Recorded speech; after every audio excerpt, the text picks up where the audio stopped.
Intelligence failure आहे का? इथं लष्करात काम केलेली इतकी मोठी सिनियर मंडळी आहेत, तपास यंत्रणामध्ये काम केलेली मंडळी आहेत. हं. हे इंटेलिजन्स फेल्युअर वारंवार समोर येतंय. हा आपल्या पुढे सगळ्यांच्या पुढे एक देश म्हणून चिंतेची बाब असली पाहिजे. ओके. अगदी उरी असो, पठाणकोट असो, पापोर असो, श्रीनगर मधला असो, की अमरनाथ यात्रेवरचा हल्ला असो, की पहलगाम मधला हल्ला असो. इंटेलिजन्स फेल्युअर हा आपल्या देशापुढे चिंतेचा विषय असला पाहिजे. त्यावर पॉलिटिकली रिस्पॉन्सिबिलिटी असली पाहिजे, नेतृत्वाची रिस्पॉन्सिबिलिटी असली पाहिजे. हं. तपास यंत्रणांचं काम, सैनिकांचं काम हे ज्या गतीनं आणि ज्या वेगात चालू असतं त्यापेक्षा जास्त पटीनं वस्तुतः चालू असतं, याच्यावर सगळ्यांचा विश्वास आहे. त्याच्यावर प्रश्नचिन्ह उपस्थित करणं, त्यांना नाउमेद करणं किंवा त्याच्यावर शंका उपस्थित करणं हा हेतू कुण्याही खऱ्या भारतीयाचा असू शकत नाही, आमचा तर नाहीच नाही. हं. पण सातत्यानं पॉलिटिकली विल ज्याला आपण म्हणतो किंवा रिस्पॉन्सिबिलिटी ज्याला म्हणतो, त्याची कुठेतरी कमतरता जाणवते का आम्हाला?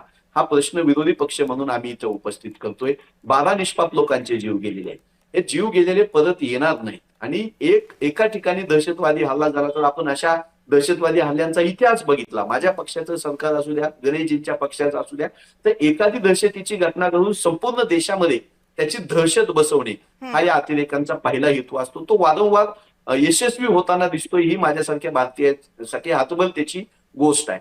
दुसरी गोष्ट आहे की या देशामधली जी एक सामाजिक धार्मिक वीण आहे ती या अतिरेक्यांना विस्कटायची असते. ज्या परकीय शक्ती पाकिस्तान असेल की आपल्या भारताची प्रगती सहन न होणारे देश असतील, त्यांना या देशामधला एकोपा सहन होत नाही. इथं कसं दहशतीच्या माध्यमातून, इथं कसं हिंदू मुस्लिम ऐक्य धोक्यात येईल, इथं कसं अविश्वासाचं वातावरण तयार होईल आणि भारताच्या प्रगतीला खोडा बसेल, असा सातत्यानं त्यांचा प्रयत्न असतो. संबंध भारत म्हणून आपण त्यालाही बळी पडलं नाही पाहिजे, हे बघणं आपली जबाबदारी आहे. काँग्रेस पक्ष म्हणून आमचा हा सातत्यानं प्रश्न असा आहे की 12 निष्पाप लोकांचे जीव गेल्यानंतर आपण एखादा प्रदेश दौरा टाळला असता, रद्द केला असता, तर चांगला संदेश गेला असता. ज्यावेळेस पुलवामामध्ये हल्ला झाला त्याच्यानंतर आपण देशाला न बोलता, संसदेमध्ये न बोलता, बिहारच्या इलेक्शनसाठीचे जे मेळावे होते ते मेळावे टाळले असतात तर बरं झालं असतं. शेवटी पंतप्रधान आहेत, त्यांना अधिकार आहे, त्यांना देशाची काळजी आहे, याच्यावरही आमचा विश्वास आहे. पण तुमच्या कृतीमधून ते दिसलं पाहिजे